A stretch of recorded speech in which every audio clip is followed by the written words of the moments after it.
Hi friends, this is Carissa. Thank you for coming back to my channel, Inky Fairy Designs, and welcome to week 2 of Faces and Florals, a 3-week collaboration that I'm doing with Alexa over at Blue Woods Designs.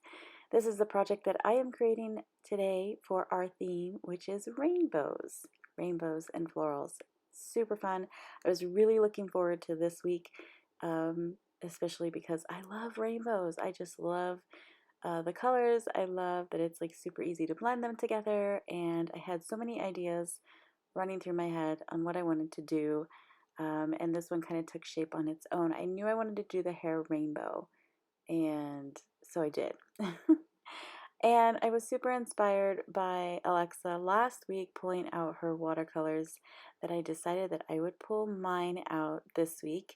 So I'm working in a Strathmore visual watercolor journal, and right now I'm just sketching out my face with just a pencil.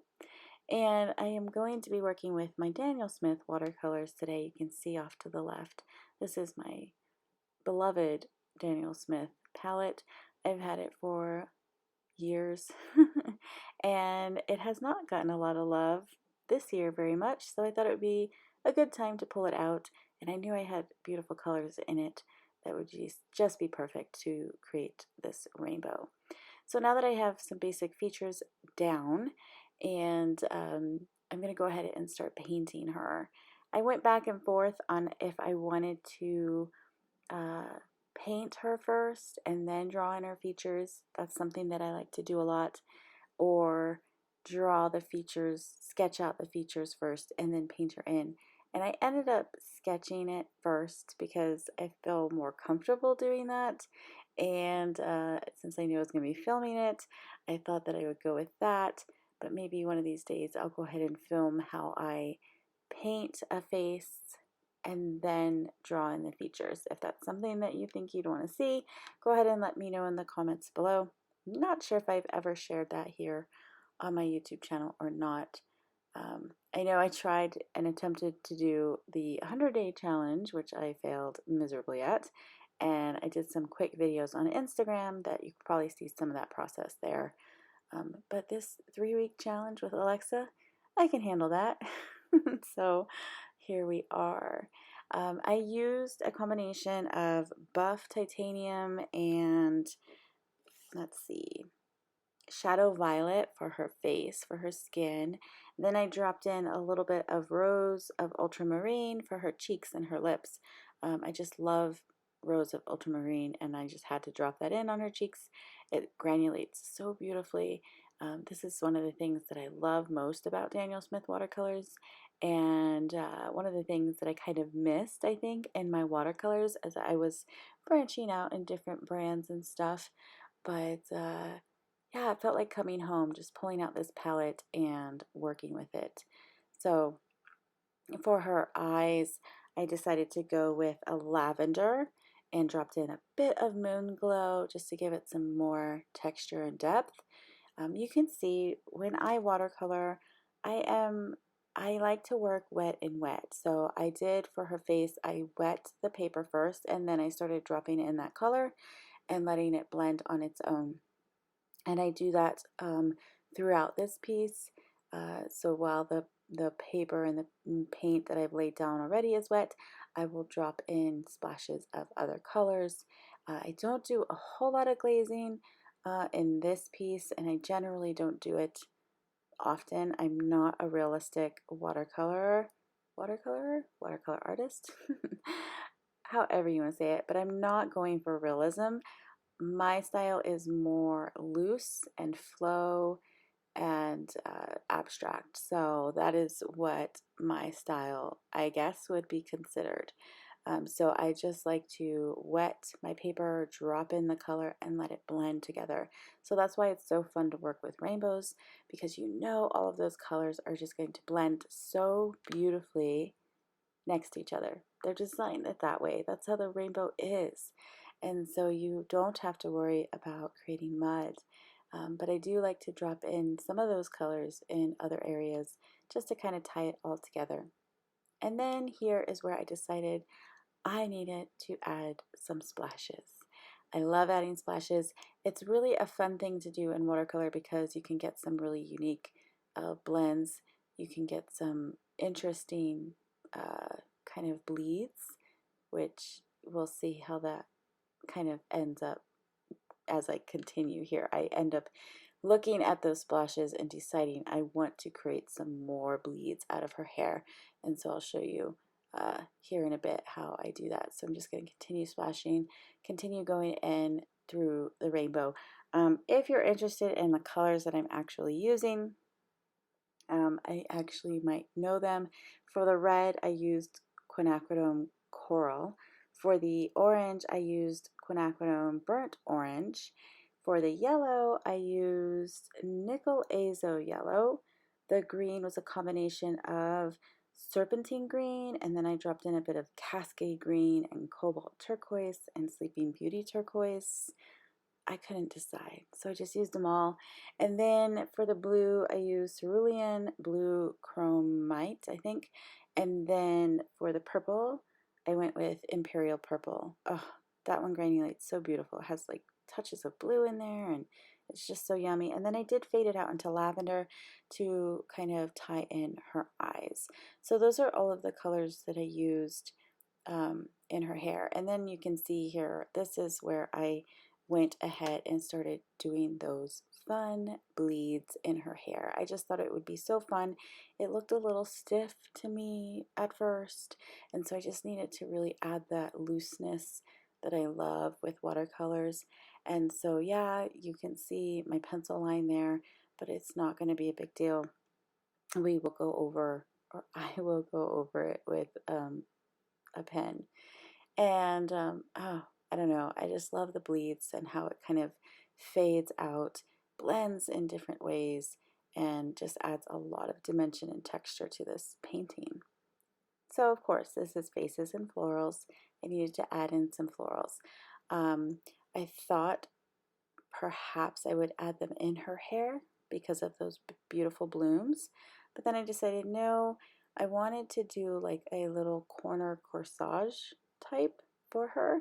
And so I went with these daisies, and because her hair is so bright and beautiful, I kept the daisies in a neutral color.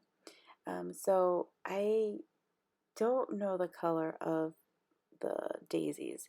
I know it's one of the newer neutral colors that have come out, but I lost my little swatch. I have the colors in this palette that you can kind of see at the top of my screen. I just have all of them there, and but I don't know what the colors are. So I'm so sorry. I know it's a cool gray, and it really kind of, I liked the contrast that it gave the piece with her bright, beautiful hair. So I just created some simple, very, very simple daisies. One kind of full front, and then two that were kind of from the side, and just kept them very simple. With that same gray that I had on my brush, I'm adding a little bit more shading to her face. This just gives her more dimension and ties in that gray into the rest of the painting. And that's about the only glazing that I do in this whole piece. And by glazing, it's just adding another layer of watercolor over top a layer that has dried. I decided to add a few leaves just to kind of extend the floral portion on the corner of her neck, but I was off camera for a lot of that, so I'm sorry that you didn't get to see all of that. But now you can see how that all looks. Now I'm coming in with this, it's kind of like a fountain pen, and it's got carbon ink in it, so it's permanent ink in case I wanted to add any more watercolor on top after I defined all of these features with a black pen.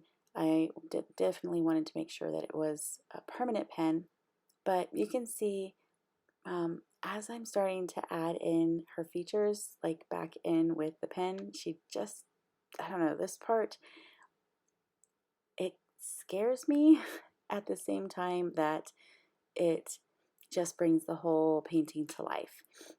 It scares me because I'm always afraid that I'm going to mess it up because it's permanent, it's black, and it's going to be there and it's going to stand out, which of course that's what I want.